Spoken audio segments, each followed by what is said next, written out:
Hello दोस्तों, एक बार की बात है। एक बड़ा ही खुशहाल राज्य था जहाँ का राजा बहुत ही बड़ा दयालु था।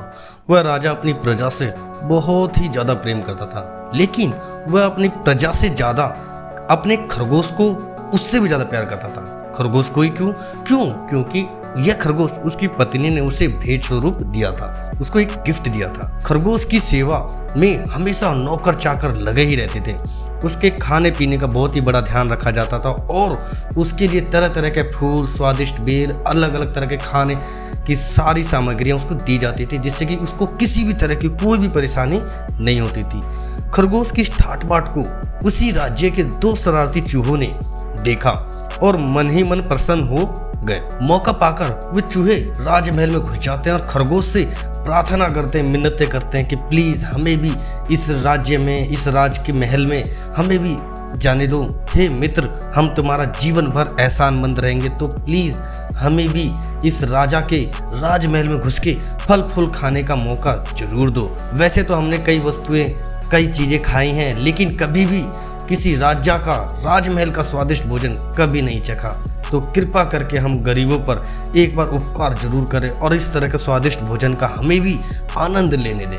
तो खरगोश उन दोनों चूहों की विनती सुनकर वो मान गया और उसने कहा कि ठीक है, कोई बात नहीं, तुम दोनों यहाँ रह सकते हो, लेकिन एक शर्त है, आप केवल एक ही दिन वहाँ पे ठहर सकते हो, उससे ज़्यादा मैं तुम्हें वहाँ पे रहने नहीं दूंगा।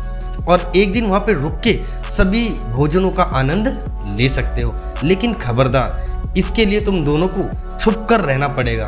क्योंकि मेरे राजा को गंदगी से सख्त नफरत है, उसे हमेशा साफ सफाई ही पसंद है। तो प्लीज तुमसे विनती है कि तुम लोग गंदगी ना फैलाओ। कुछ समय बाद सेवक फल फूल, अच्छे अच्छे खाने टोकरियों में भर भर के खरगोश के लिए लेकर आए कि खरगोश के खाने का समय हो चुका था।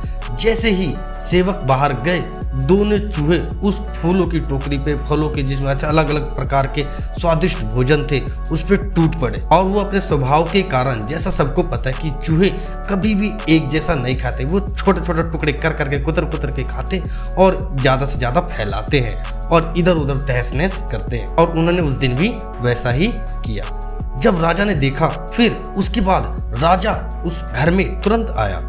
जब राजा ने देखा कि चारों तरफ गंदगी फैली पड़ी है और उसका मुंह गुस्से से लाल हो गया, तो चूहे ने आओ देखा ना था, वो वहां से नजारा देखते ही तुरंत वहां से भाग खड़े हुए। अब उस जगह पे खरगोश के अलावा वहां पर कोई भी मौजूद नहीं था। तो राजा ने सोचा कि ये सारी की सारी गंदगी खरगोश ने ही फैलाई है, और जैसा कि आपको पता है कि राजा को तो गंदगी पसंद ही नहीं। तो उसने तुरंत ही अपने सेवादारों को बुलाया और उनको बोला कि प्लीज इस खरगोश को यहाँ से लेके जाओ और अपने इस राज्य से बाहर फेंक दो, ये गंदगी मचाता है। और उसको राजा ने उस खरगोश को बाहर निकाल के फेंकवा दिया। हेलो दोस्तों, इस वीडियो से हमें क्या सीखने को मिलती है? इस वीडियो से हमें यही सीखने को मिलती है कि हमें अपनी संगत को ध्यानपूर्वक चुनना चाहिए। क्योंकि किसी ने कहा है कि एक व्यक्ति का भविष्य इस बात पर निर्भर करता है कि वह किन किन लोगों के साथ अपना समय व्यतीत करता है, कि किन किन लोगों के साथ वह रहता है, किन के साथ उठता है, किन के साथ बैठता है। क्योंकि किसी ने कहा है कि संगत एक न एक दिन रंगत जरूर लाती है। हेलो दोस्तों, दिस इज विकी राजपूत। अगर वीडियो आपको अच्छी लगी तो प्लीज़ लाइक करके, कमेंट करके जरूर बताएं कि आपको वीडियो कैसी लगी। और आप इस चैनल पे पहली बार आए तो प्लीज़ चैनल को सब्सक्राइब जरूर करें, जिससे कि इस तरह की जितनी भी नॉलेजेबल कंटेंट आता है आप तक सबसे पहले पहुंचे। और अपना कीमती समय देने के लिए तहे दिल से शुक्रिया।